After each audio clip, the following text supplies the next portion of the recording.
Para compor a mesa de trabalhos, anunciamos a entrada do excelentíssimo ministro João Oreste Dallazen, presidente do Tribunal Superior do Trabalho e do Conselho Superior da Justiça do Trabalho, e do excelentíssimo ministro Aires Brito, presidente do Supremo Tribunal Federal e do Conselho Nacional de Justiça.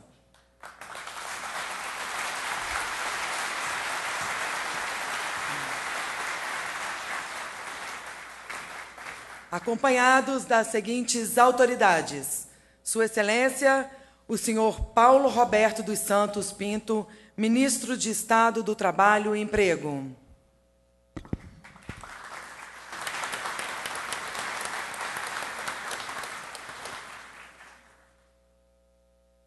Sua Excelência, o senhor Luiz Antônio Camargo de Melo, Procurador-Geral do Trabalho.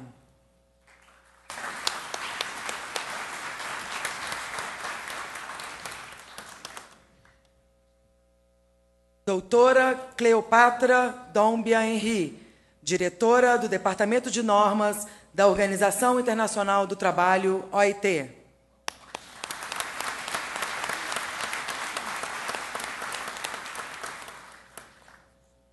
Doutora Laís Abramo, diretora do Escritório da Organização Internacional do Trabalho, OIT, no Brasil.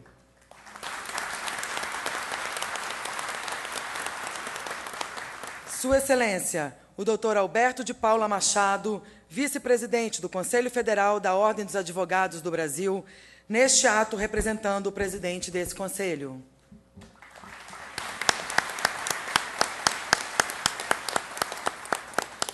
Sua Excelência, o professor Mário Ackerman.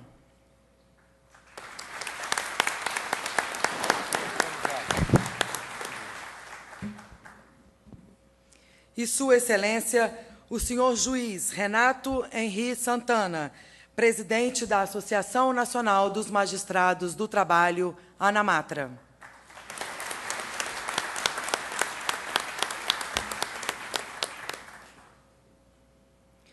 A solenidade de abertura do seminário será conduzida pelo excelentíssimo senhor presidente do Tribunal Superior do Trabalho, ministro João Oreste Dallazen. Quero sentar-se, por favor.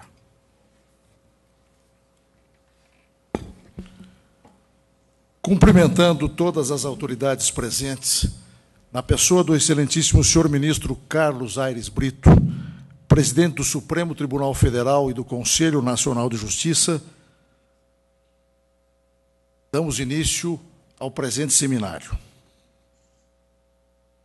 Lembro, no limiar deste seminário, que transcorrerá no próximo sábado, 28 de abril, a celebração do Dia Mundial e Nacional de Homenagem às Vítimas de Acidentes de Trabalho. Noticio a instalação, nesta data, de memorial de homenagem da Justiça do Trabalho e do Tribunal Superior do Trabalho aos 2.796 mortos, repito, aos 2.796 mortos em acidentes de trabalho no Brasil em 2011, segundo dados oficiais e que retratam, como se sabe, uma parcela, dão uma pálida imagem do número de acidentes de trabalho no nosso país, desafortunadamente. O memorial situado na entrada deste prédio consigna os nomes de todas as vítimas fatais de acidentes de trabalho em nosso país em 2011. Em memória e em homenagem a esses trabalhadores, solicito a todos os presentes um minuto de silêncio.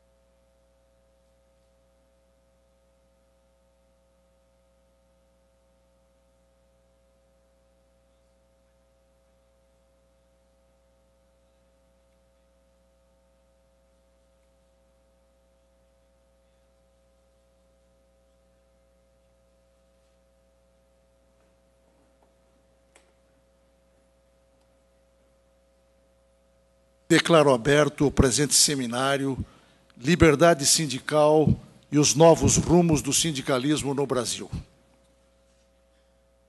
Convido todos os presentes a celebrar em posição respeitosa o hino nacional brasileiro.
Passo a palavra à doutora Laís Abramo, diretora do Escritório da Organização Internacional do Trabalho,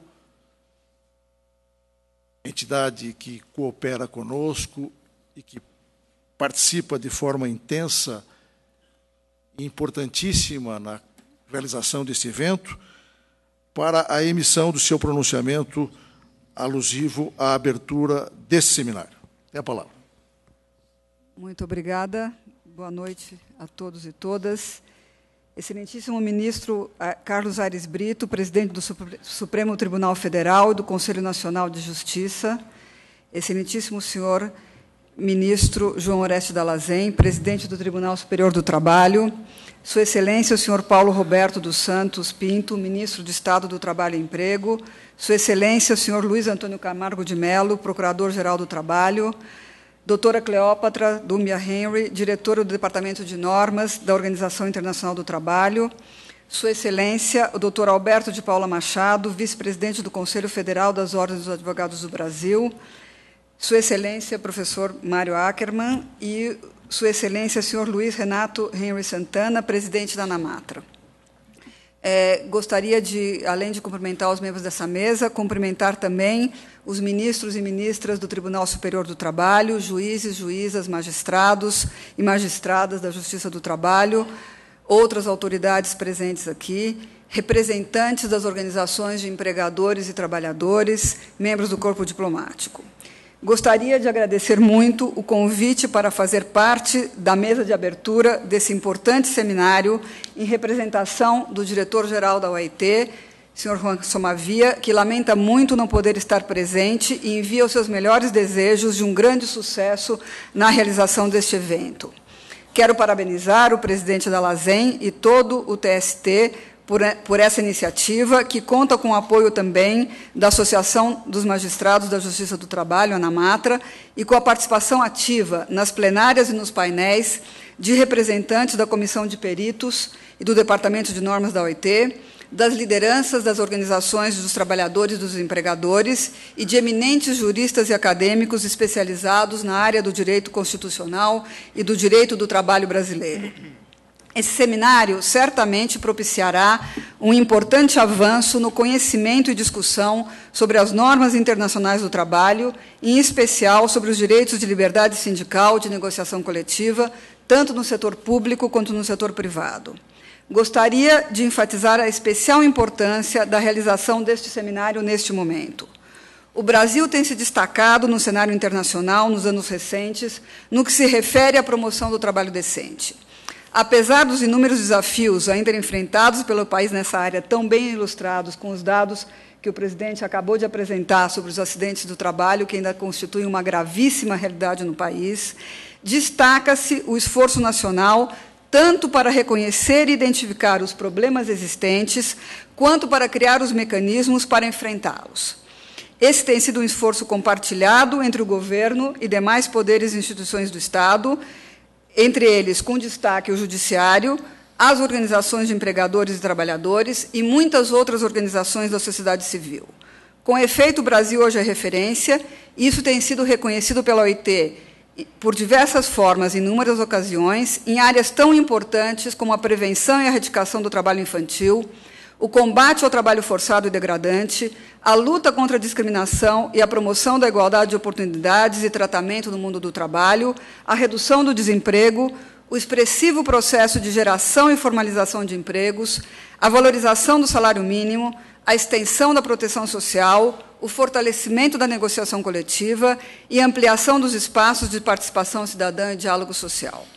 A primeira Conferência Nacional de Emprego e Trabalho Decente, que será realizada em Brasília no próximo mês de agosto e que foi precedida por mais de 270 conferências estaduais, regionais e municipais, em um processo que envolveu até agora aproximadamente 25 mil pessoas, é um bom exemplo, talvez um dos mais importantes, da ampliação dos espaços de discussão e de diálogo social em torno ao trabalho decente em curso hoje no país.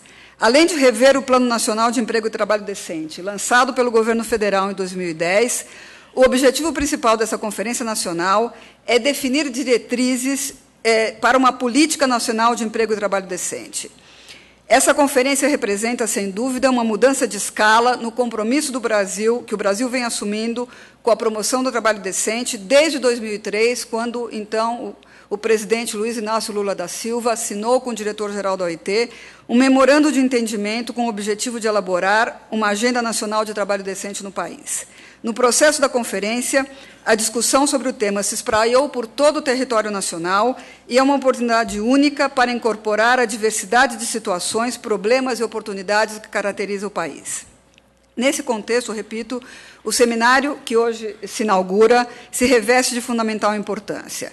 As normas internacionais do trabalho, em especial aquelas que foram definidas como fundamentais pela Declaração dos Direitos e Princípios Fundamentais do Trabalho e seu segmento, adotada pela OIT em 1998, são um aspecto central do trabalho decente, o cerne de um dos seus 4 pilares básicos.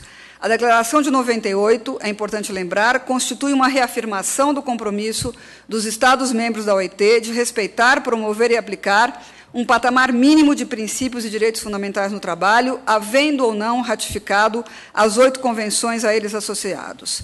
Esse seminário, sem dúvida, será uma oportunidade ímpar de desenvolver um debate do mais alto nível sobre as normas internacionais do trabalho, sobre o significado dos direitos e princípios fundamentais, em especial sobre os direitos relativos à liberdade sindical e de negociação coletiva. Desde a fundação da OIT, em 1919, e desde que o sistema de supervisão normativa começou a funcionar, há 86 anos atrás, o Brasil tem incorporado as normas internacionais do trabalho ao seu ordenamento jurídico. Atualmente são 82 as convenções ratificadas e ativas no Brasil, 82 das 189 que foram adotadas até hoje.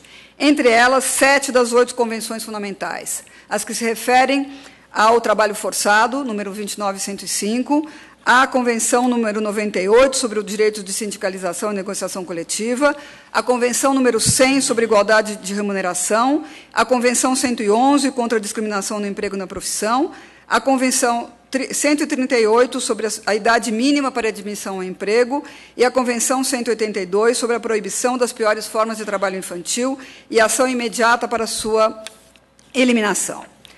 As 8 convenções fundamentais são o tema da pesquisa geral da Comissão de Peritos, que será discutida na próxima reunião do Comitê de Aplicação de Normas, na próxima reunião da Conferência Internacional do Trabalho, que se inicia agora em junho.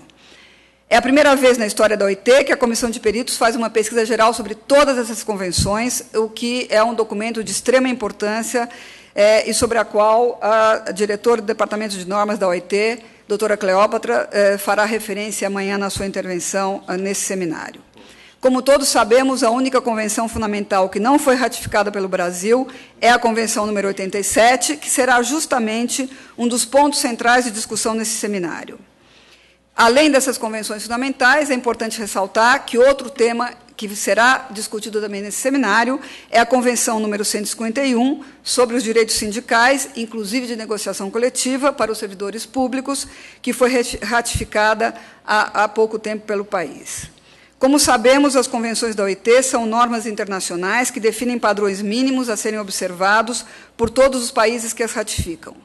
A ratificação de uma convenção por qualquer dos seus Estados-membros é um ato inteiramente soberano de cada um desses Estados-membros, que implica a sua incorporação ao sistema jurídico, legislativo, executivo e administrativo do país, tendo, portanto, um caráter vinculante. Esse seminário será uma grande contribuição, sem dúvida, para dar corpo a esse processo dinâmico e constante de incorporação ao Brasil das convenções ratificadas, especialmente as que vão ser discutidas nesse seminário, como a 98 a 151, assim como o princípio geral da liberdade sindical. Por sua vez, o painel sobre as experiências inovadoras de atuação sindical será uma oportunidade para apresentar e discutir práticas inovadoras e promissoras na área da liberdade sindical, negociação coletiva e diálogo social. É importante ressaltar ainda que a OIT, como única organização da ONU e da comunidade internacional que tem um caráter tripartite, tem no seu cerne também a promoção do diálogo social, da prática constante de diálogo social entre os seus constituintes, governo, organizações de empregadores e de trabalhadores. Esse é o cerne de todo o processo de governança da OIT, assim como da adoção, promoção e implementação das normas internacionais do trabalho. A presença e a participação ativa neste seminário de representantes de empregadores e trabalhadores, ao lado de representantes do governo, do judiciário, da academia e de outros setores da sociedade civil, é, portanto, uma contribuição ao avanço de fato do princípio do tripartismo do diálogo social em relação ao sistema normativo da OIT e a sua incorporação ao Brasil. Gostaria de finalizar essas palavras parabenizando uma vez mais o TST e o seu presidente por essa iniciativa e expressando todo o compromisso da OIT com esse debate e com o segmento dele que sairá desse seminário. Muito obrigada.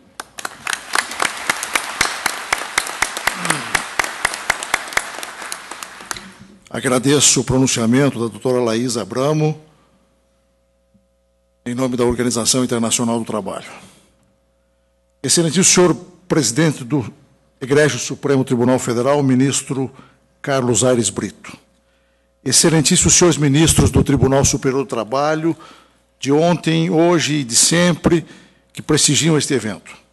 Excelentíssimo senhor ministro de Estado do Emprego, do Trabalho e do Emprego, doutor Paulo Roberto Pinto. Excelentíssimo senhor Procurador-Geral do Trabalho, doutor Luiz Antônio Camargo, em cujo nome saúdo todos os membros do Ministério Público do Trabalho aqui presentes. Excelentíssimo senhor Vice-Presidente do Conselho Federal da Ordem dos Advogados do Brasil, em cujo nome saúdo todos os advogados aqui presentes. Senhores desembargadores dos Tribunais Regionais do Trabalho, senhores membros da delegação da Organização Internacional do Trabalho, a quem peço licença para cumprimentar e saudar, na pessoa da doutora Cleopatra Dumbia Henry, diretora do Departamento de Normas da Organização Internacional do Trabalho. Ilustre doutora Laís Abramo, que vem de nos saudar. Eminente professor Mário Ackerman, conferencista desta noite, em nome de quem cumprimento todos os professores aqui presentes. Excelentíssimo senhor presidente da Associação Nacional dos Magistrados do Trabalho, doutor Renato Santana, em nome de quem cumprimento e saúdo todos os juízes do trabalho aqui presentes. Senhores sindicalistas, senhores empresários, acadêmicos, servidores e servidoras, senhoras e senhores.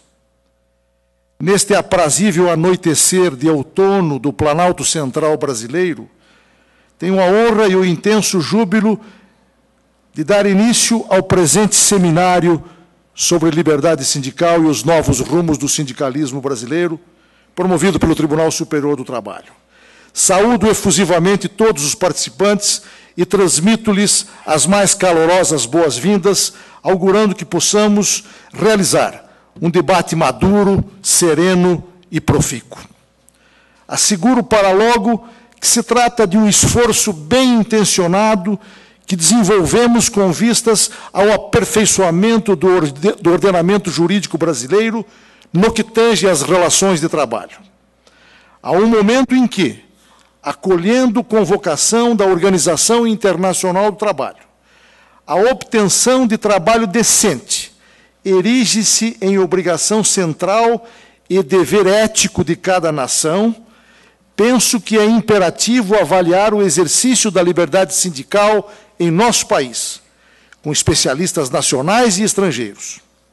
Recorde-se que a Organização Internacional do Trabalho, como resposta ao desafio de prover um trabalho decente e segurança social para todos, e objetivando proteger e fomentar o respeito aos direitos básicos dos trabalhadores, aprovou em 1998, como vem de ser lembrado há poucos momentos, uma declaração relativa aos princípios e direitos fundamentais no trabalho, já consagrados em 8 convenções, princípios esses, dentre os quais, como sabemos, desponta primeiro a liberdade de associação, a liberdade sindical e o reconhecimento efetivo do direito de negociação coletiva. De intuitiva percepção que a liberdade sindical no mundo do trabalho é direito fundamental porque determina todos os demais direitos trabalhistas. Sabemos que o direito do trabalho deve muito, se não tudo, de sua origem e fortalecimento, à formação dos sindicatos, organizações absolutamente essenciais e indispensáveis no sistema capitalista. A delicada relação entre capital e trabalho, conflituosa por vocação e não por acidente, revela-se pela aproximação de contratantes em situação de expressiva diferença. o poder econômico de que dispõe o empregador, como titular dos elementos da produção, contrasta com a inexistência de poderes atribuídos ao empregado. Um verdadeiro abismo há entre os sujeitos da relação de emprego, nesta que constitui, senão a mais importante, a mais comum relação jurídica da economia capitalista. Curiosamente, a imposição do regime jurídico de trabalho subordinado impulsionou o surgimento dos sindicatos. Isto porque as relações de trabalho, sobretudo outrora, mostravam-se prevalentemente coletivas. Daí que o empregador arregimentava um grupo de trabalhadores que, para o exercício de seu mistério contratual, aproximavam-se, reuniam-se e agregavam-se. Desta coesão nasciam as ideias, a reflexão e a reação por melhores condições de trabalho. Foi o labor subordinado no espaço coletivo das fábricas, das minas, das oficinas, que propiciou a eclosão dos sindicatos, como sabemos. Forçoso convir, no entanto, que hoje esse panorama frequentemente já não é mais assim, porque, não raro, a empresa é quase deserta de homens e, portanto, não favorece a eclosão dos laços de solidariedade que são o germe do sindicalismo.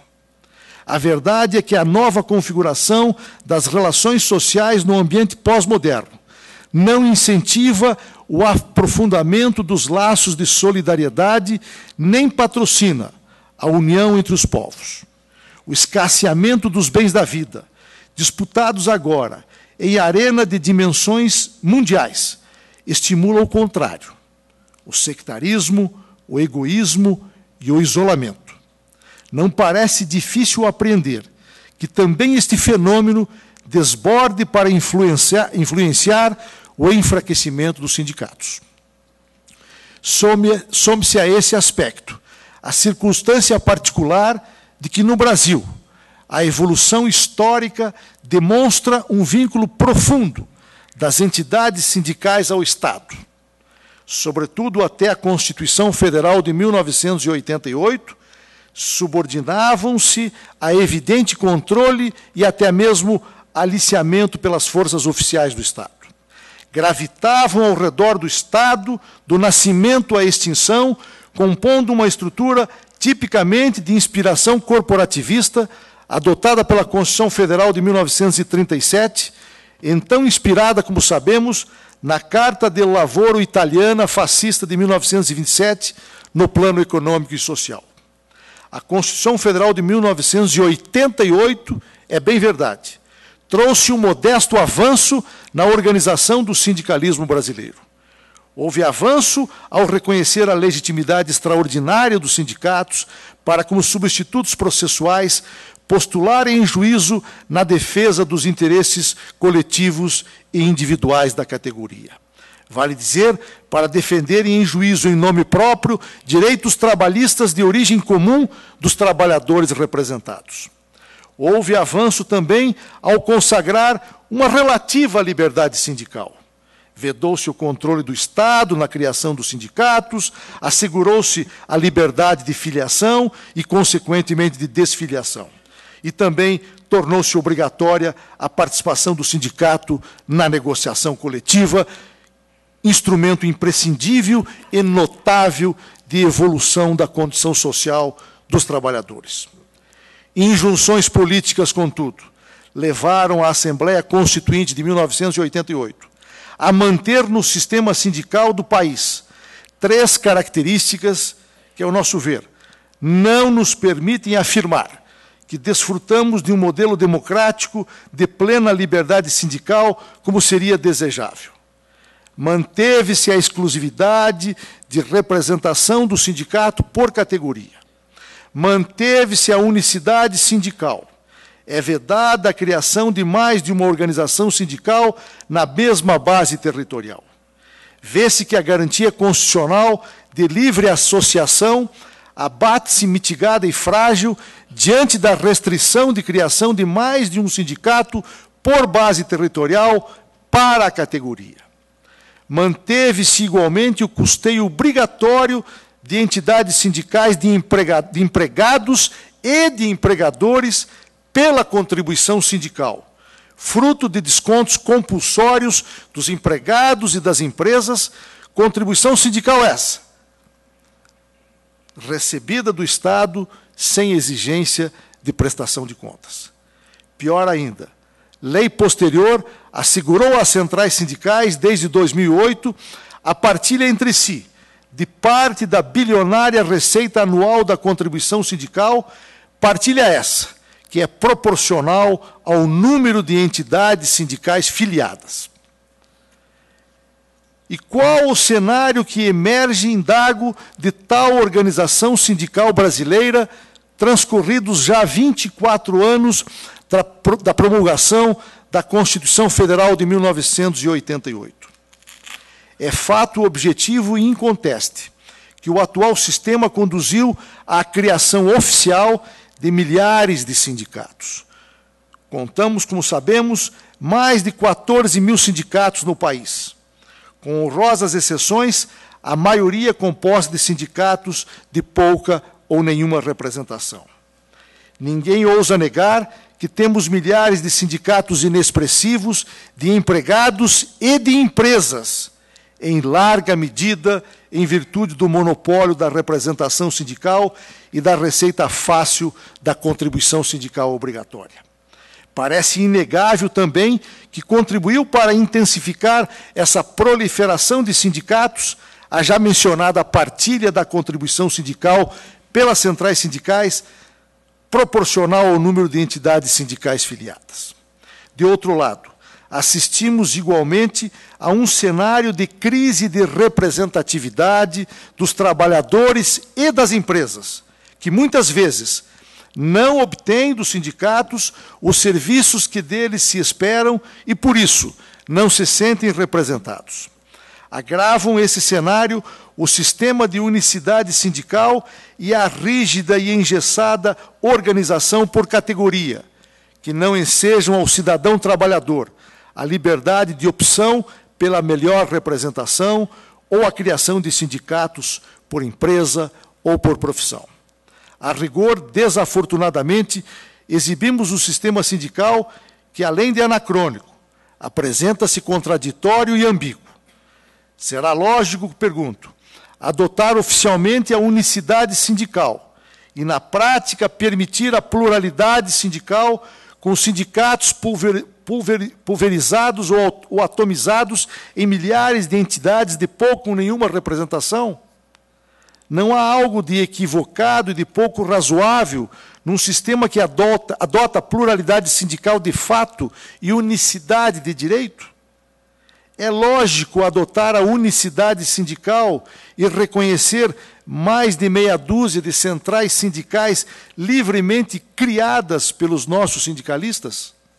Houvesse congruência na adoção do princípio da unicidade sindical, rigorosamente não deveríamos contar com apenas uma central sindical? Note-se neste passo que a própria Constituição da República reflete ambiguidade ao conceder liberdade sindical com uma mão e retirá-la com a outra. De um lado, assegura que ninguém é obrigado a associar-se ou deixar de se associar. De outro, deixa patente que a opção é apenas entre associar-se ao sindicato único ou a ele não se associar. A Justiça do Trabalho e, portanto, a sociedade brasileira sentem-se sobremodo impactadas por esse sistema sindical brasileiro, senhoras e senhores. À falta de sindicatos representativos, ainda não conseguimos aperfeiçoar o nosso sistema de regulação das relações individuais de trabalho, em que largamente prepondera o intervencionismo estatal de uma legislação detalhista e rígida, que cede pouco espaço à negociação entre os interlocutores sociais. O reflexo disso é o crescente aumento da conflituosidade na área trabalhista, ao ponto de a Justiça do Trabalho haver recebido apenas em 2011, repito, apenas em 2011, 2.140.000 novas ações trabalhistas, o que significou 7,6% a mais que em 2010. Semelhante quadro parece sugerir e clamar, a toda evidência, que deveríamos encetar todos os esforços ao nosso alcance para haver implantado em nossa sociedade um sindicalismo forte, democrático, combativo e cidadão. Um sindicalismo que nos permitisse desenvolver um novo modelo de relações de trabalho em que, sem prejuízo do indispensável dirigismo estatal para manter os princípios e normas que compõem as vigas mestras tutelares do direito do trabalho, o intervencionismo fosse menos intenso e muito mais ampla a autorregulação pelo exercício da autonomia privada coletiva dos sindicatos. Senhoras e senhores, a Organização Internacional do Trabalho, buscando a reafirmação da democracia no mundo do trabalho, como sabemos, elevou a liberdade sindical à dignidade de verdadeiro pilar do universo laboral moderno. As linhas básicas consagradas pela Convenção 87, adotada pela Conferência Geral da OIT em 1948, delineiam e delimitam o exercício da prática sindical sob o apanágio da mais autêntica e ampla liberdade, como sabemos. Aí se compreenda liberdade de formação, liberdade de associação e de atuação sindical. Em nada, para nada, tolera-se qualquer limite ao exercício profundo da liberdade. Relembremos aqui a lição de Miguel de Cervantes, para gizar a importância dessa garantia. Disse Cervantes: a liberdade é um dos dons mais preciosos que o céu deu aos homens. Nada a iguala, nem os tesouros que a terra encerra no seu seio, nem os que o mar guarda nos seus abismos. Pela liberdade, tanto quanto pela honra, pode e deve aventurar-se a nossa vida. Ultrapassados 64 anos da adoção da Convenção 87, 151 países ratificaram-na, dentre os 183 Estados-membros da OIT. O Brasil, como sabemos, figura entre os poucos estados que não a ratificaram. O exponencial número de ratificações da Convenção 87, contudo, parece sugerir que esse é o primeiro e inarredável passo para que possamos implantar um modelo de sindicalismo espontâneo, independente e desvinculado do Estado. E investigar e debater as inúmeras e instigantes questões que permeiam o tema constitui o objetivo central deste seminário. É viável a ratificação da Convenção 87 sem emenda constitucional? Convém-nos persistir no sistema de unicidade ou, a exemplo do direito comparado, consagrar de vez a pluralidade sindical para chegar à unidade? Que fontes de custeio devem, se é que devem, substituir a contribuição sindical? A contribuição negocial, fixada livremente em assembleia, é um sucedâneo válido para a contribuição sindical, como prevê a lei brasileira atualmente? É razoável a criação crescente e demasiada de sindicatos sob o estímulo de sobrevivência à custa da contribuição sindical? Quais os limites do direito de greve e do direito à negociação coletiva no serviço público? Quais as principais formas de proteção contra as condutas antissindicais? Senhoras e senhores, o seminário que ora se inicia busca dar resposta para estas e tantas outras questões importantes, tormentosas e atormentadoras. Espero que dele resulte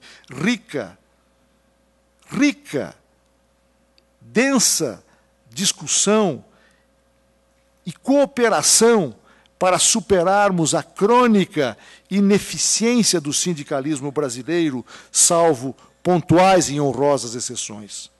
Afinal, o que todos almejamos é modernizar e fortalecer os sindicatos brasileiros, pois eles podem ser corresponsáveis pelo progresso social e concorrer decisivamente para o desempenho, para o bom desempenho da economia. Que fique expresso e induvidoso o nosso apreço pelos sindicatos, mesmo porque não há exemplo de economia capitalista bem-sucedida no mundo ocidental sem a participação de sindicatos fortes e representativos. Para tanto, todavia, penso que cumpriria não perder de vista a admoestação de George Bernard Shaw, irlandês do século XIX, que nos adverte. Liberdade, dizia Bernard Shaw, significa responsabilidade. É por isso, concluía ele, que tanta gente tem medo dela. Não podemos e não devemos ter medo da liberdade, senhoras e senhores. O aparato estatal não colheria qualquer razão de existência não for a sua finalidade central de garantir as liberdades. Dentre elas, a sindical. Norberto Bobbio disse que os direitos humanos já estavam declarados.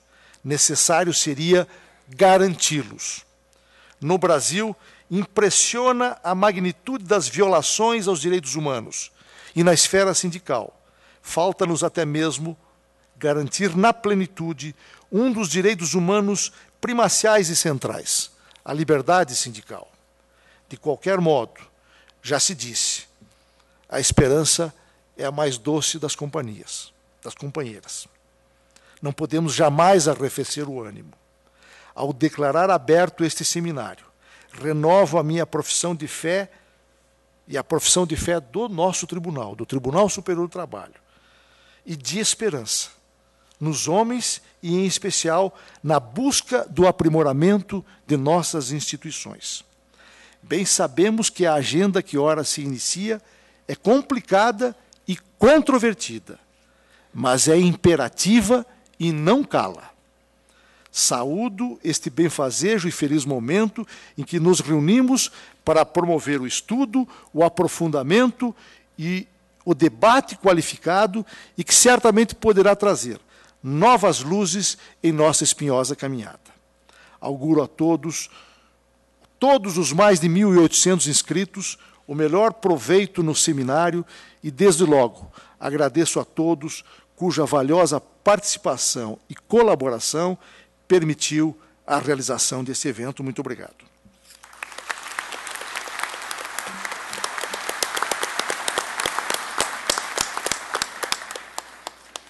Senhoras e senhores,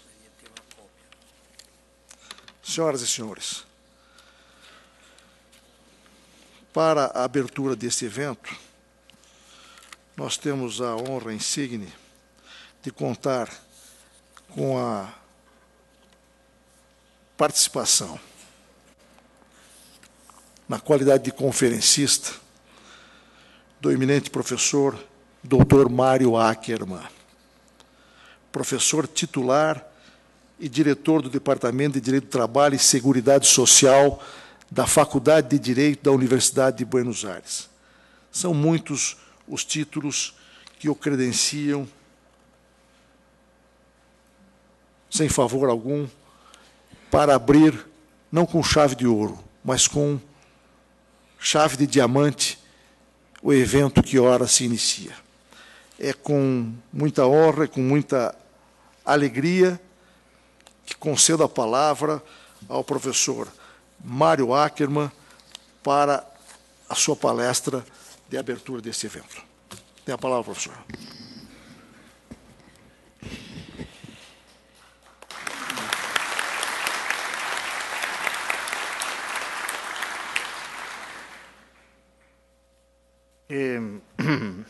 Señor presidente del Supremo Tribunal Federal, Señor presidente del Superior Tribunal de Trabajo,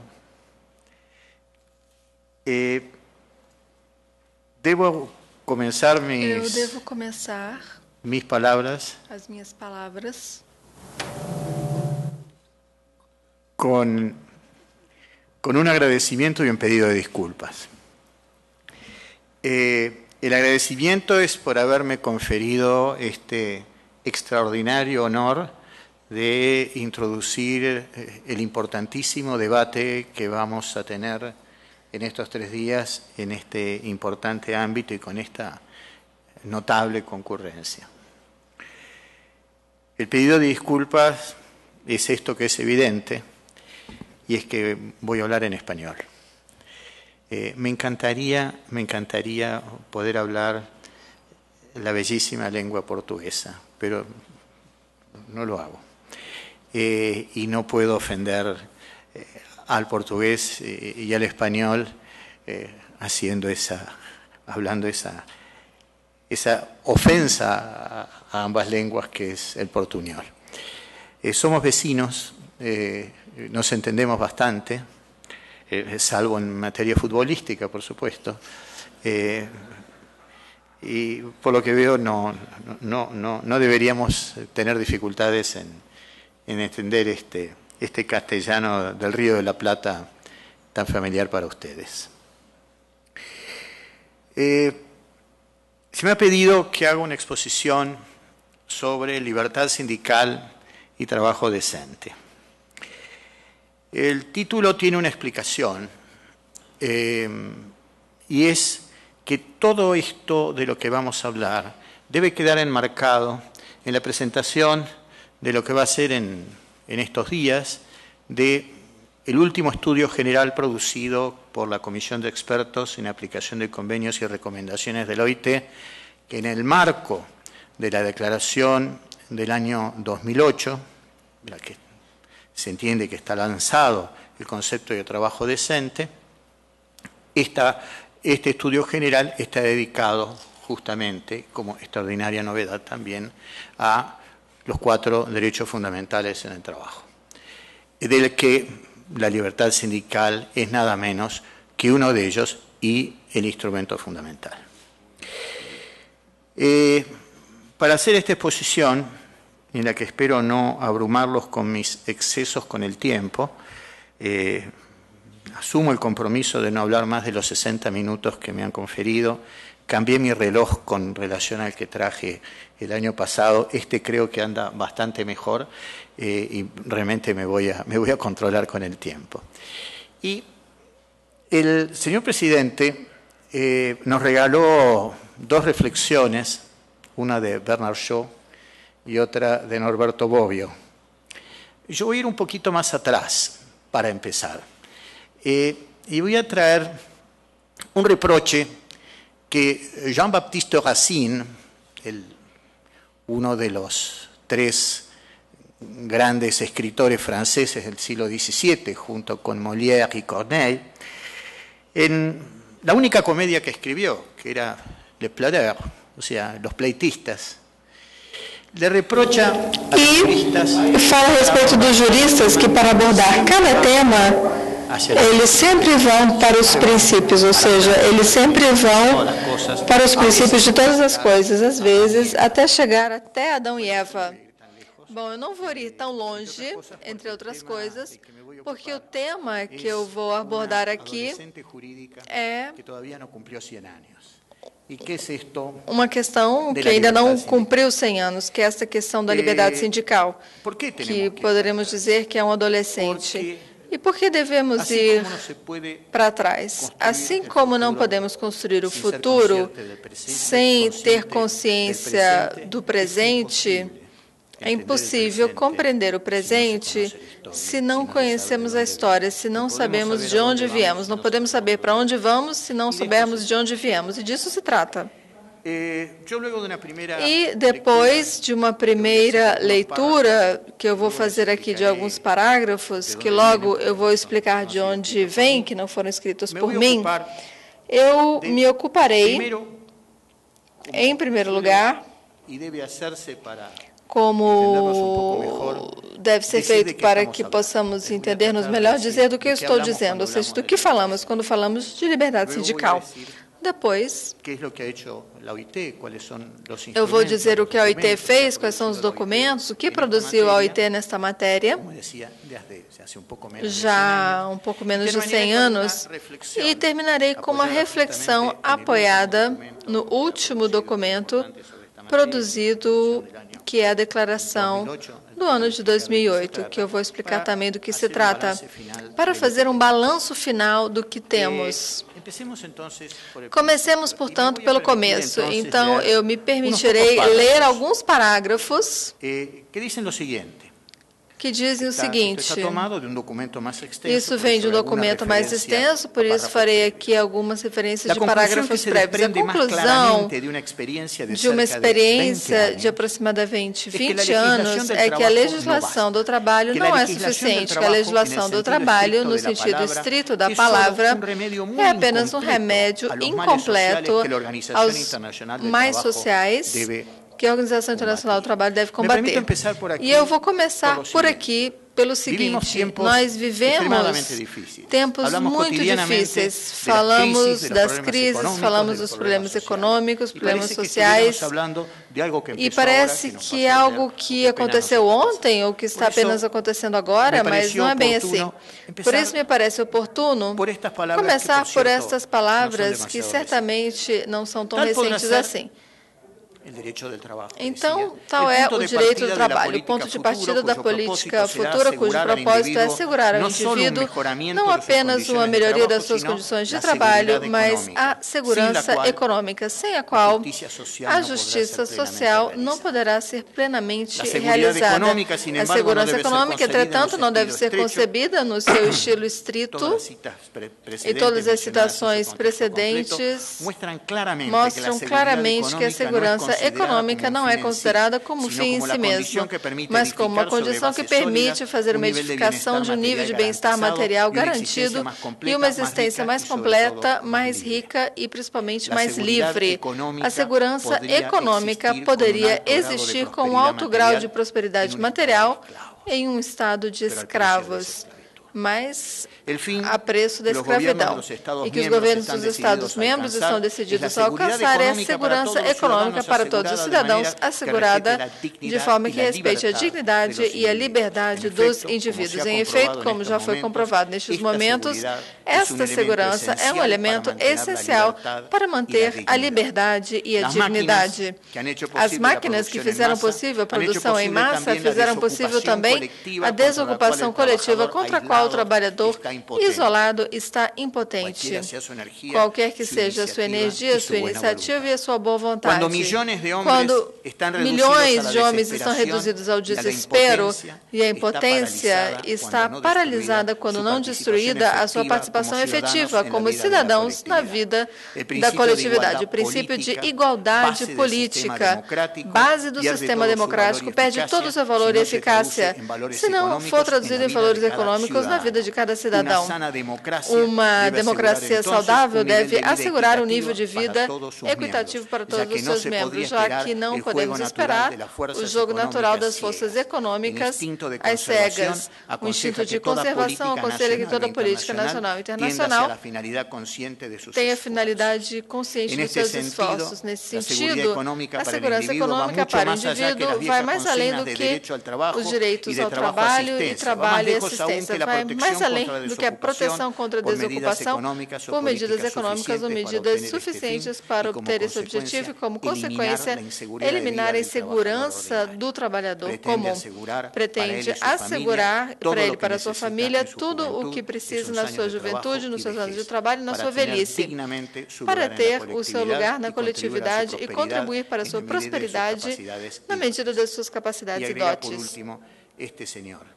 E agrega, por último, sabemos que os problemas sociais e econômicos não podem ser estudados e tratados isoladamente. Se os objetivos sociais devem constituir o elemento fundamental da política geral, a participação das organizações de empregadores e de trabalhadores em todas as etapas do estabelecimento e da aplicação da política econômica e social não apenas é desejável, mas é indispensável.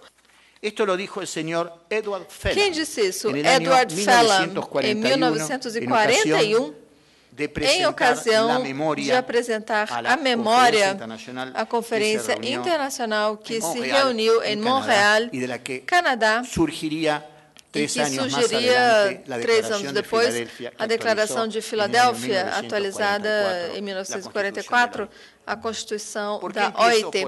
E por que começo por aqui? Porque parece que foi escrito hoje de manhã, não é? Ou seja, estamos discutindo hoje as mesmas questões que discutimos anteriormente. Essa questão de interesses econômicos e de direitos sociais. E no meio, inevitavelmente, nós temos as organizações de trabalhadores e as organizações de empregadores, em cujo marco devemos entender que estamos falando de liberdade sindical.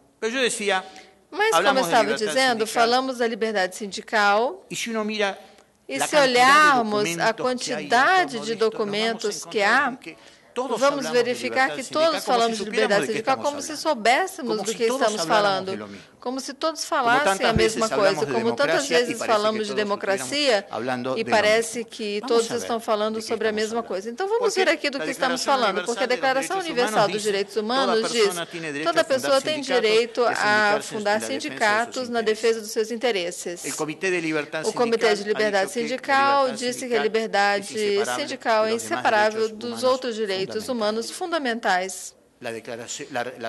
A resolução da OIT do ano de 1970 sobre direitos sindicais e direitos civis também nos diz que a liberdade sindical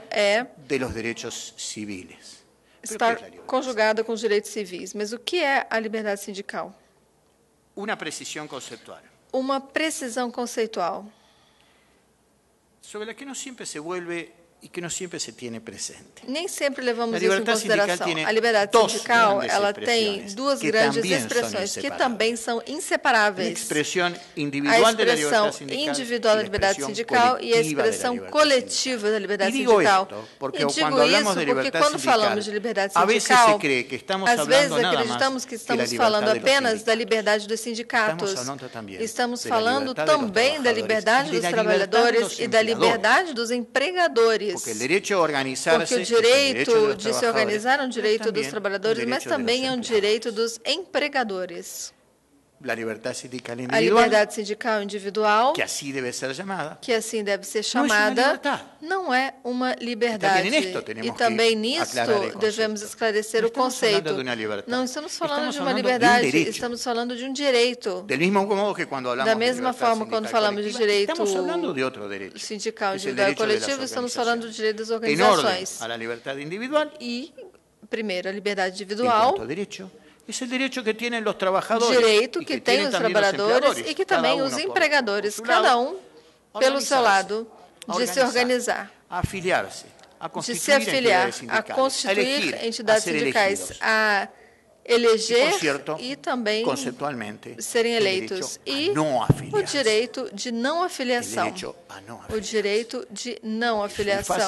Porque é muito fácil dizer também o direito a não. O direito de não. E a liberdade sindical coletiva. E a liberdade sindical coletiva. É o direito à autonomia. Quando falamos de liberdade sindical das organizações de empregadores e das organizações de trabalhadores, estamos falando sobre autonomia, sobre independência perante ao Estado, em primeiro lugar, fundamentalmente perante ao Estado, mas também perante a outras organizações e também perante aos partidos políticos. Deveremos ver em que termos, em que conceitos. Recuerdo isto. Eu gostaria de lembrar, como vocês devem compreender, é um defeito natural de todo professor universitário, começar a tentar ajustar os conceitos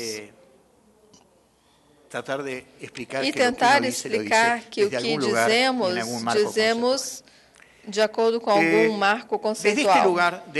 Então, desde essa categoria, ou seja, o que ocorreu com a OIT? Desde quando a OIT começou a cuidar desse assunto da liberdade sindical? Desde o começo, desde o preâmbulo da Constituição de 1919.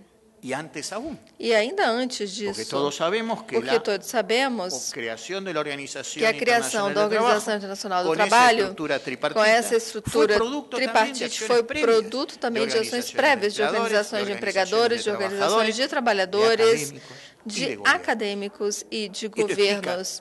Isso explica essa estrutura tripartite.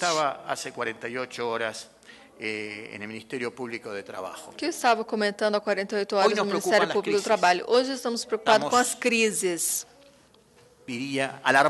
Estamos alarmados. Vemos a crise na Europa, vimos a crise nos Estados Unidos, o problema dos bancos e assim por diante. E depois de uma tremenda crise de 1919, que foi o final da Primeira Grande Guerra, já então nós tínhamos a crise. E a crise acompanha a evolução da OIT, assim como a evolução do direito do trabalho é um companheiro de viagem, como disse também um professor espanhol. E o que diz a Constituição da OIT de 1919, que está incorporada no Tratado de Versalhes? Considerando que é urgente, eu vou pular aqui algumas partes da frase. Considerando que é urgente o reconhecimento do princípio de liberdade sindical, diz o preâmbulo, foi fundada uma organização encarregada de trabalhar para atingir o preâmbulo dessa Constituição. E essa Constituição, como eu disse, pouco mais de 20 anos depois, 20 anos depois, em 1944, foi atualizada com a Declaração da Filadélfia, a primeira das 3 grandes declarações, depois eu falarei das outras 2 grandes declarações da Organização Internacional do Trabalho. Então, ela foi atualizada em 1944 com a Declaração da Filadélfia, que diz 2 coisas. A liberdade de expressão e de associação é essencial para o progresso constante. E depois disse, temos a obrigação de fomento da negociação coletiva e da colaboração de empregadores e de trabalhadores. Sobre essas 2 bases, e mientras la Organización de las Naciones Unidas enquanto que a Organização das Nações Unidas adota a Declaração Universal dos Direitos Humanos, entre os quais vai reconhecer o direito à organização sindical, o direito à liberdade sindical, imediatamente depois, no ano de 1948, foi adotado o primeiro grande convênio, do qual falaremos neste seminário. É o Convênio 87 sobre a liberdade sindical e a proteção do direito de sindicalismo. Eu vou falar sobre alguns assuntos aqui deste convênio, destacando o que para mim é muito importante, por 2 grandes razões. Primeiro, pelo marco conceitual, e, em segundo lugar, pelo âmbito no qual estamos discutindo, porque o que estamos discutindo aqui vai ser a Convenção 87, mas nem toda a Convenção 87, é a parte central dessa convenção. Mas, rapidamente, vamos ver que isso também aparece na Convenção 98 e nas seguintes. Então, os grandes produtos normativos da Organização Internacional do Trabalho, nessa matéria, foram vários convênios. O Convênio 87, 98, 135, 141, 151 e 154. Aparecem misturados os direitos sindicais dos empregados públicos, das organizações agrárias, as relações de trabalho no setor público, direito de negociação coletiva, que é a Convenção 154, que é o último que eu acabo de mencionar. E, conjuntamente, em 1970, e vou fazer alguma referência sobre isso, foi adotado a resolução sobre a relação entre os direitos civis e a liberdade sindical. E os outros dois grandes instrumentos, que também faremos alguma referência à Declaração do ano de 1998 sobre os direitos e princípios fundamentais no trabalho e seu acompanhamento, e a Declaração do ano de 2008 sobre a globalização e a proteção social. O convênio 87 é um convênio muito breve. Os grandes convênios da OIT, como o 98 e o 151, são convenções breves. Esta convenção tem 11 artigos, define o âmbito de aplicação, conceito de organização. E também eu gostaria de destacar, quando a Convenção 87 define o que é uma organização, que aparece no artigo 10, diz que toda organização de trabalhadores ou de empregadores que tenha por objetivo defender os interesses dos trabalhadores ou dos empregadores. E eu insisto nesse ponto porque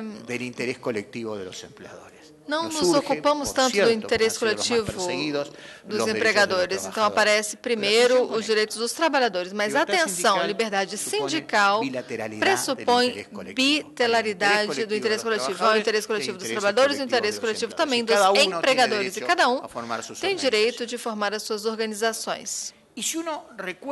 E se relembrarmos os conceitos que eu falei alguns minutos atrás, vemos que dois artigos da Convenção 87 tratam dos direitos individuais e dois artigos da mesma Convenção 87 falam dos direitos coletivos. Quando falamos de direito coletivo, eu falo dos direitos das entidades.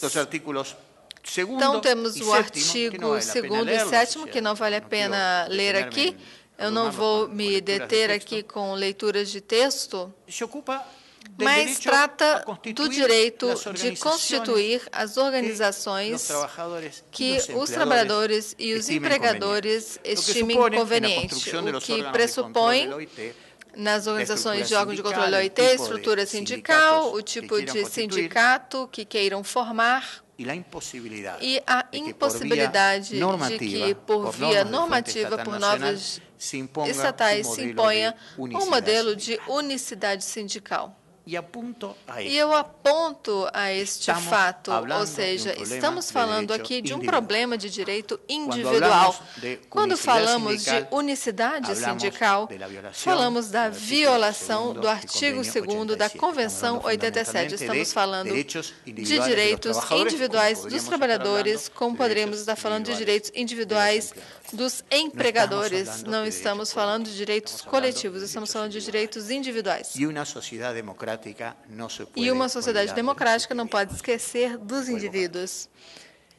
E, certamente, o direito de afiliação com a discussão baseado no texto da Convenção, que não contempla expressamente a liberdade negativa, o direito de se afiliar está contemplado, mas não o direito de não se afiliar. Mas isso também foi construído pelos órgãos de controle no sentido de que o direito, a obrigação obrigatória poderia surgir da negociação coletiva, mas não é admissível que surja das normas de fonte estatal. E por que isso? Porque num modelo, num marco de liberdade sindical real, as partes são livres para se organizar como estimem conveniente, e o trabalhador poderá escolher entre se afiliar a um sindicato ou outro, e a autonomia coletiva poderá colocar limites, mas condicionado, é claro, ao modelo de liberdade e pluralidade sindical. Curiosamente, o desenvolvimento que foi feito da matéria sindical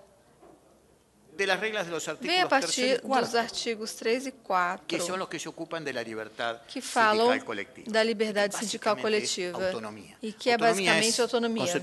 Autonomia de dar as próprias normas, de ser independente. Autonomia e independência são conceitos equivalentes. A partir de então, as entidades sindicais poderão definir os seus estatutos, o seu regime eleitoral, o tipo de reunião que queiram fazer, os direitos dos representantes das entidades sindicais para ter acesso aos locais de trabalho, a fiscalização da vida sindical, mas apenas por via judicial em casos excepcionais, e certamente quando o artigo 3º, no ponto 1, na frase final, fala de direito das organizações de trabalhadores e de empregadores. Formular o seu programa de ação, e isso permitiu aos órgãos de controle desenvolver como expressão necessária, inevitável e imprescindível da liberdade sindical o direito à greve.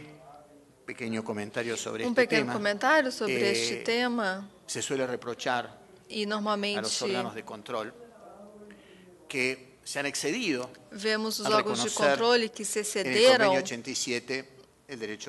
o direito à greve na Convenção 87. Vocês saberão que isso quase é uma palavra ruim em certos âmbitos. Mas está bem, de vez em quando, falar alguma palavra ruim. Devemos provocar que as pessoas, então, reajam. Vou dizer uma palavra ruim, greve. É curioso. E é curioso. Mas a greve não é uma liberdade, é um direito. E quando eu digo isto, o que eu estou dizendo, para a tranquilidade dos empregadores, é que todo direito, depois de ser incorporado à ordem jurídica, nasce naturalmente com limite. Então, o melhor que poderia ter ocorrido às empresas e aos governos é reconhecer expressamente o direito à greve, porque se é reconhecido, pode ser limitado. Não podemos limitar o que não é reconhecido. É admitido e assim colocamos porque o outro é negar o que existe. Porque o outro é negar o que existe. O outro é negar o que existe. Não há nada melhor que reconhecer Não há nada melhor do que reconhecer o que existe e conviver harmonicamente no terreno do jurídico. É certo que não há nenhum convênio da OIT que expressamente trate o direito de huelga. Apenas aparece mencionado no convênio 105, mencionado no convênio 105, quando é proibido o trabalho forçado, e a recomendação sobre a solução de conflitos, que também aparece a palavra huelga mencionada, greve mencionada, quase como uma palavra ruim. Mas a construção era necessária. E graças a essa construção foi possível desenvolver a possibilidade de proibir, não apenas de regular, mas proibir o exercício de greve em serviços essenciais para a comunidade. Isso por quê? Porque a greve, perdão que eu dedique 2 ou 3 minutos a isso, mas a greve, quanto à expressão de liberdade sindical, é um direito fundamental. É um direito fundamental, mas não é um direito absoluto. Os únicos direitos absolutos que há, o direito à vida, o direito à saúde, o direito à segurança pessoal. E perante os direitos absolutos, há alguns direitos fundamentais encontram uma barreira infranqueável que não podem atravessar. E é o que disseram os órgãos de controle dos serviços essenciais. É admissível limitar e até proibir o exercício do direito à greve e até mesmo substituir os trabalhadores que estão fazendo greve. Porque nesta matéria, o interesse da comunidade, o interesse das pessoas é mais importante do que o interesse setorial, que é o interesse das organizações de trabalhadores, o interesse das organizações de empregadores. E atenção, quando eu fiz referência ao artigo número 3, o direito à greve não é um direito individual, um direito das entidades sindicais.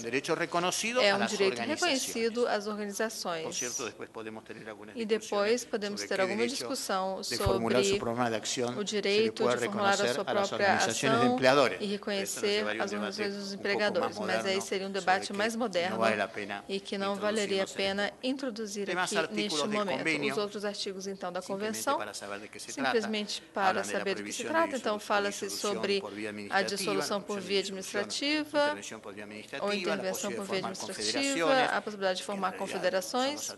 Na realidade, são os artigos 5 e 6 do convênio, que falam também do interesse coletivo e as regras gerais de fomento e de legalidade, o princípio de legalidade, e que às vezes com coisas inexplicáveis, porque em toda essa atividade deve estar submetida ao que diz a lei, mas sempre quando a lei não diz o contrário do que diz a Convenção, é o que vai dizer, então, o texto da Convenção.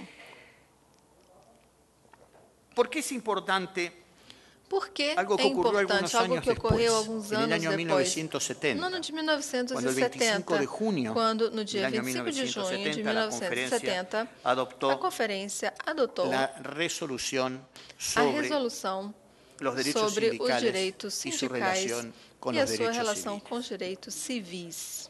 Basicamente, o que desenvolve esta resolução é o conceito de que a ideia de direito sindical, a noção de liberdade sindical, não tem sentido quando não existe a liberdade civil. E aqui hay que detenerse unos segundos precisamos nos deter alguns segundos também.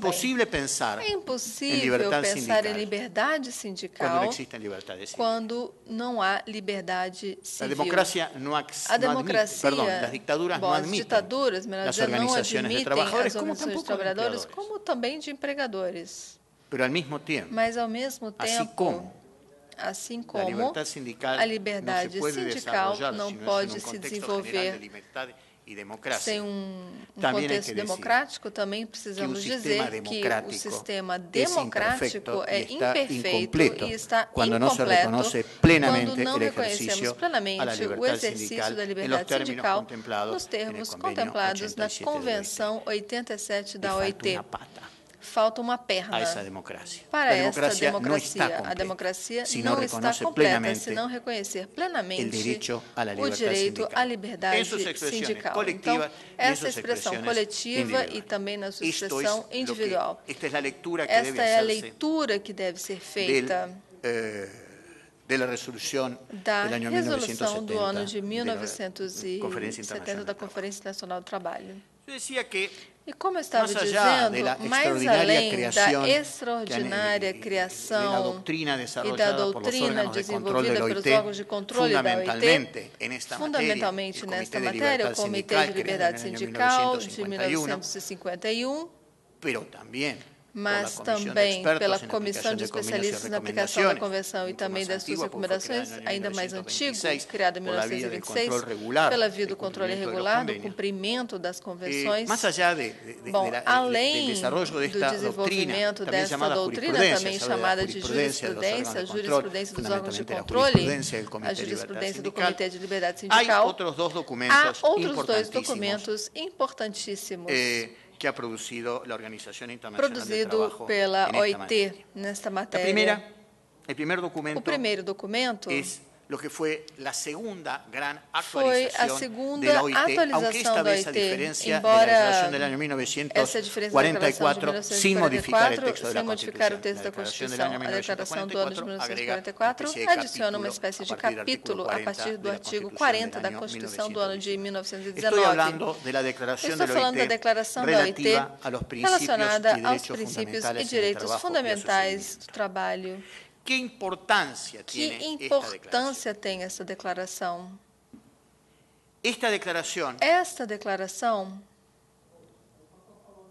toma consciência que luego de casi 80 anos que depois de 80 anos de desenvolvimento de suas atividades, os países membros da organização não podem não seguir o cumprimento da Convenção Fundamental. Ou seja, você não pode ser membro sincero da Organização Internacional do Trabalho, eu insisto nesse ponto.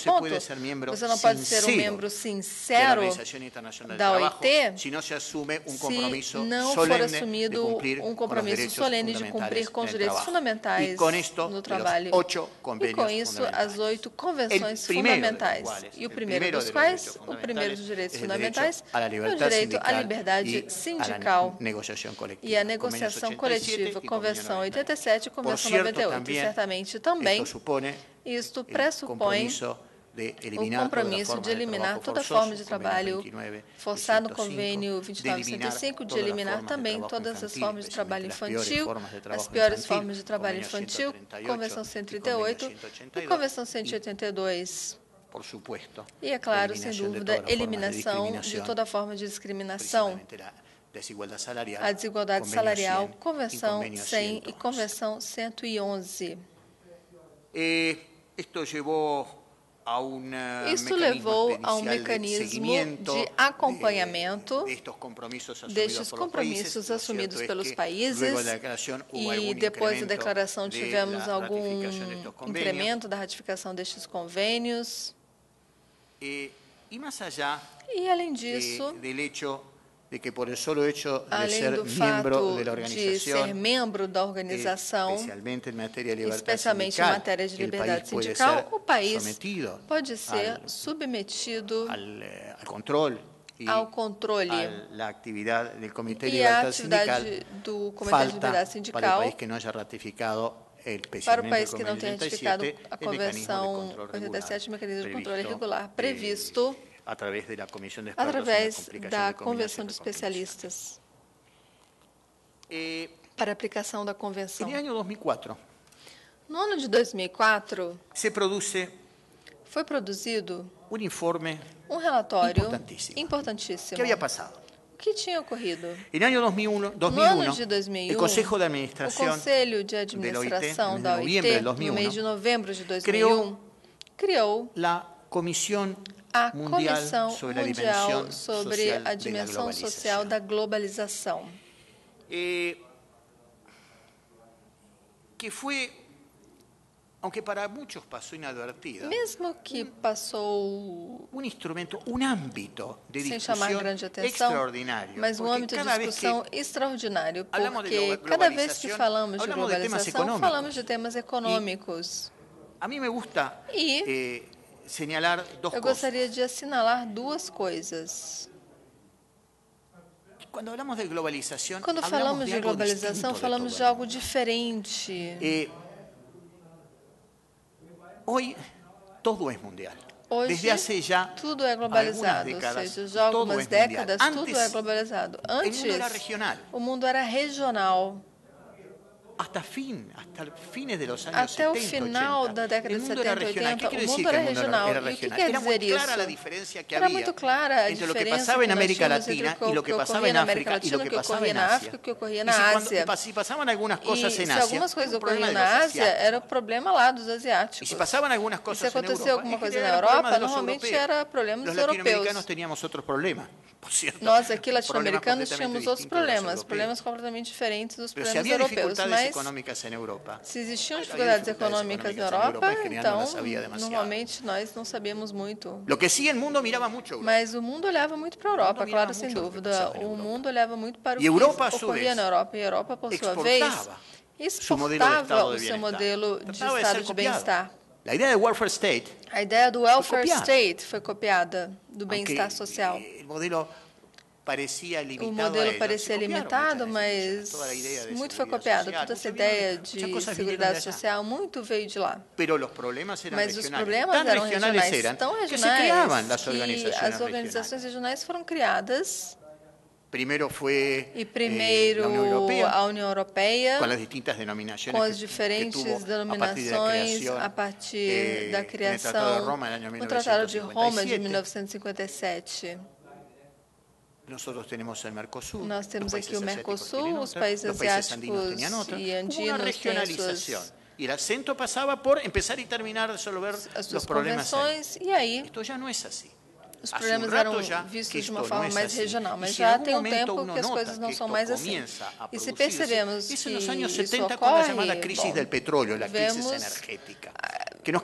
energética, a crise de petróleo, que mudou então essa noção de região. Quando os países árabes donos do petróleo deram um pontapé dizendo, olha, aqui estamos nós, somos donos de uma matéria-prima essencial. Hoje as matérias-primas condicionam a nossa vida, condicionam a vida de todos. E também o condicionamento desta ideia de um mundo integrado. Já os problemas não são mais locais, os problemas não são mais locais nem regionais. São mundiais. As pragas são mundiais. Também a AIDS, por exemplo, é mundial, não é local. A gripe aviária é mundial. A gripe aviária também. Eu gosto de dizer que quando estourou a gripe no México, onde começou esse tema da gripe A, En todo el mundo se pusieron botellones de alcohol en los baños. Colocaram, então, álcool em gel. Cada um andava com seu frasquinho de álcool em gel por conta da gripe e estava correndo lá no México. E também as crises econômicas também são mundiais. E neste contexto é que devemos entender, em primeiro lugar, a criação da Comissão Mundial sobre a Dimensão Social da Globalização, que vai produzir um documento importantíssimo, que é o documento publicado em 2004 por uma globalização justa, criar oportunidades para todos. E por que estou me lembrando deste dado? Porque vai ser montado nesse relatório da Comissão Mundial da Globalização que no ano de 2008, 10 de junho do ano de 2008, a Conferência Internacional do Trabalho adota a Declaração sobre a Justiça Social para uma globalização equitativa, que, se olharmos cuidadosamente, não fala nada diferente do que disse a Convenção de Filadélfia de 1944. A economia se legitima, cria marco para uma melhor qualidade de vida para todos. E o que faz a OIT, com a declaração do ano de 2008, define os objetivos estratégicos da organização, que eu assinalo, e assim agora me deterei um minuto, porque, como eu disse, é a herdeira direta da Declaração de Filadélfia do ano de 1944, aquela que vai encontrar como antecedente imediato a memória preparada por Edward Phelan, naquele momento diretor interino da Organização Internacional do Trabalho. A declaração institucionaliza a noção de trabalho decente e define os 4 grandes objetivos estratégicos. Inseparáveis e interrelacionados, e que se reforçam mutuamente. Quais são os 4 objetivos estratégicos? A promoção do emprego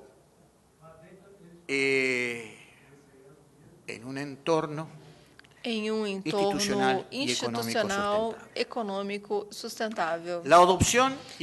A adoção e ampliação de medidas de proteção social, o que significa segurança social e proteção social para os trabalhadores, que também sejam sustentáveis ao longo do tempo e adotados de acordo com as circunstâncias nacionais. O terceiro objetivo, a promoção do diálogo social tripartite. Aqui é o ponto que eu gostaria de chegar e com o qual eu começo a terminar a minha intervenção.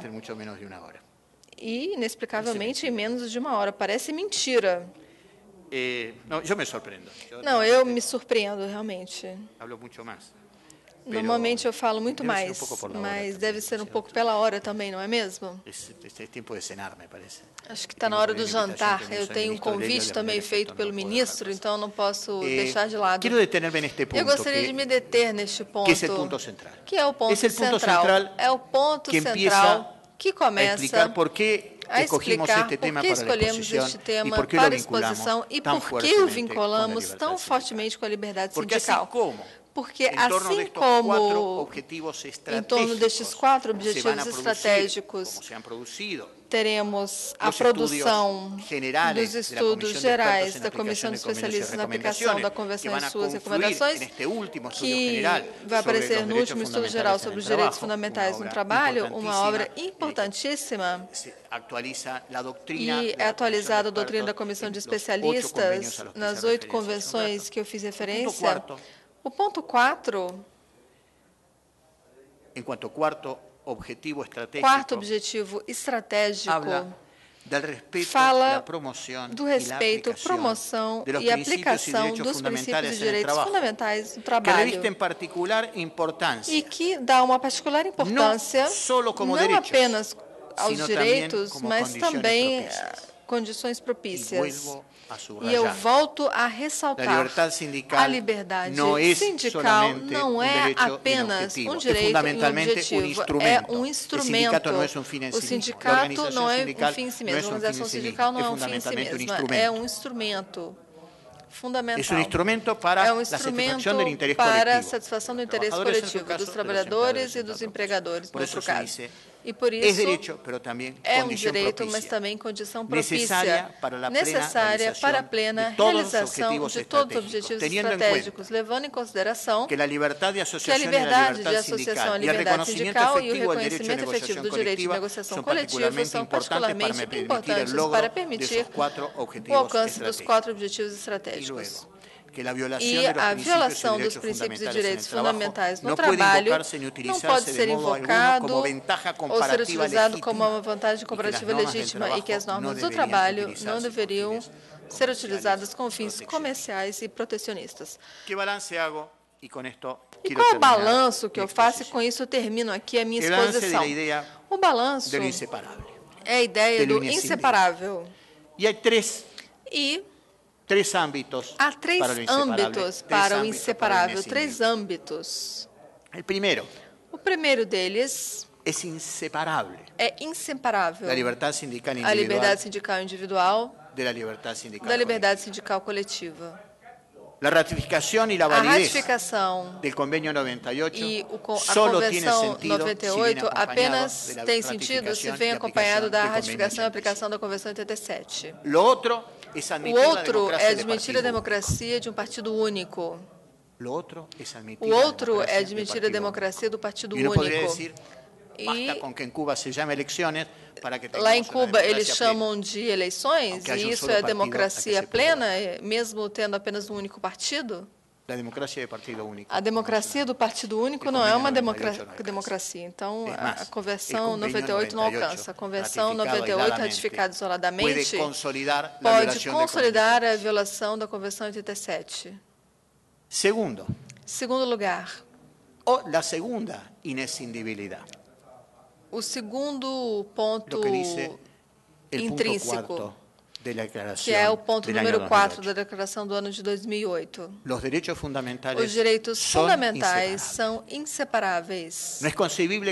Não é concebível considerar isoladamente cada um destes direitos fundamentais, mas especialmente a liberdade sindical é transversal a todos os direitos fundamentais e os outros direitos dos trabalhadores. Não podemos falar de salário se não falarmos de liberdade sindical, não podemos falar de saúde e segurança do trabalho se não falarmos de liberdade sindical, do direito dos representantes dos trabalhadores de controlar o cumprimento das normas de saúde e segurança no trabalho. Não podemos falar de igualdade de tratamento e não discriminação, proteção do trabalho infantil, se não estivermos num contexto de liberdade sindical plena. Transversalidade. E o último ponto, que é o que diz a resolução do ano de 1970,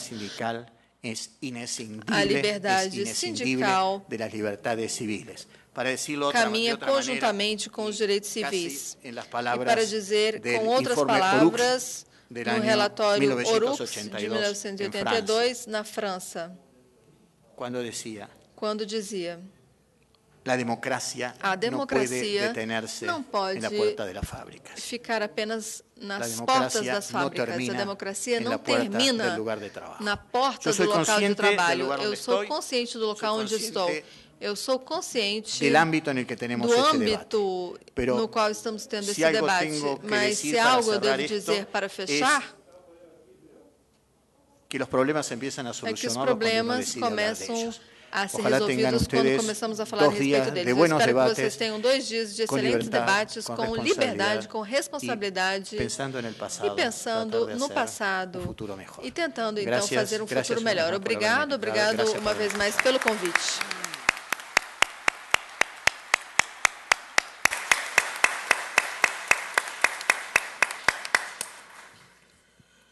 Quero expressar, em nome do Tribunal Superior do Trabalho, ao professor Mário Ackermann, os nossos mais profundos agradecimentos pela sua rica, densa e instigante manifestação nesta oportunidade.